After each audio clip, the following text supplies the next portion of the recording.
चित्रकूट अयोध्या से केवल 4 दिन की दूरी पर था। अयोध्या से लोग वहां आते रहते थे, कई कार्यों की राय मांगते थे और विभिन्न प्रश्न करते थे। राम को यह राजकाज में हस्तक्षेप की भांति लगता, अतएव श्री राम वहाँ से दूर चले जाना चाहते थे। वहाँ रहकर तपस्या करने वाले ऋषि मुनियों को तपस्या में कोई बाधा ना थी। राम लक्ष्मण ने उस वन से राक्षसों का सफाया कर दिया था। राम लक्ष्मण और सीता चित्रकूट छोड़कर दंडकारण्य वन चले गए। यह वन घना था, इसमें अनेक तपस्वियों के आश्रम थे। राक्षस भी वहाँ बहुत थे, ऋषि मुनियों को कष्ट देते थे। जो राम को देखकर मुनिगण बहुत प्रसन्न हुए। उन्होंने राम से कहा, आप उस दुष्ट मायावी राक्षसों से हमारी रक्षा करें। राम लक्ष्मण और सीता दंडकारण्य वन में 10 वर्ष रहे। वे स्थान और आश्रम बदलते रहे। वे क्षणभंग मुनि के आश्रम पहुँचे। आश्रम वासियों ने राम को हड्डियों का ढेर दिखाया। ये ऋषियों के कंकाल थे जिन्हें राक्षसों ने मार डाला था। सुतीक्ष्ण मुनि ने भी राम को राक्षसों के अत्याचार की कहानी सुनाई, जिसे सुनकर राम बहुत ज़्यादा व्यथित हो गए। मुनि ने राम को गोदावरी तट पर पंचवटी जाने को कहा। वनवास का समय शेष था और दोनों राजकुमार सीता के साथ वहीं पंचवटी में अपनी कुटिया बनाकर रहने लगे। पंचवटी के मार्ग में उन्हें जटायु मिला।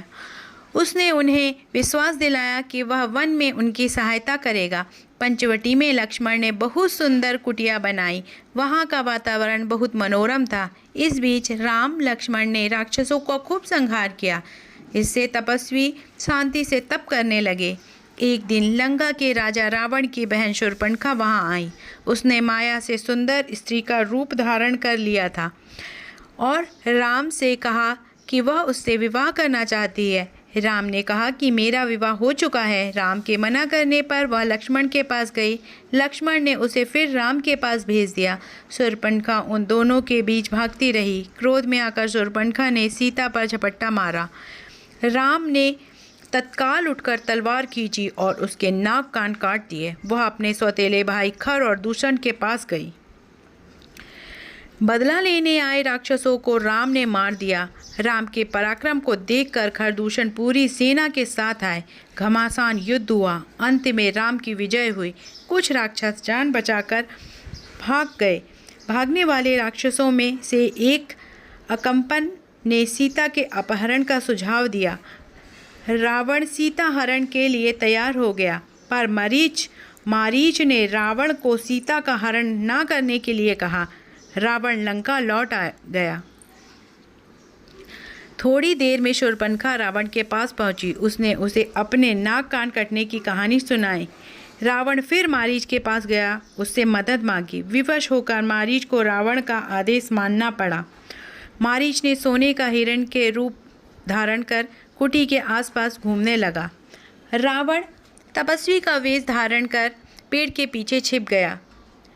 सीता हिरण पर मुग्ध हो गए। उन्होंने राम से उसे पकड़ने को कहा। सीता की इच्छा पूरी करने के लिए कुटी से निकलते समय राम ने लक्ष्मण को बुलाया। उसे सीता की रक्षा करने का आदेश दिया। लक्ष्मण धनुष लेकर कुटी के बाहर खड़े हो गए। प्यारे बच्चों, आज आपने दंडक वन में 10 वर्ष पाठ का सार सुना। अब अगले पाठ में मैं आपसे फिर मिलूंगी। इसमें जो प्रश्न दिए गए हैं उसे आप हल करें। अगर आपसे को उत्तर नहीं मिलते हैं तो आप मुझे कमेंट्स द्वारा बता सकते हैं। धन्यवाद।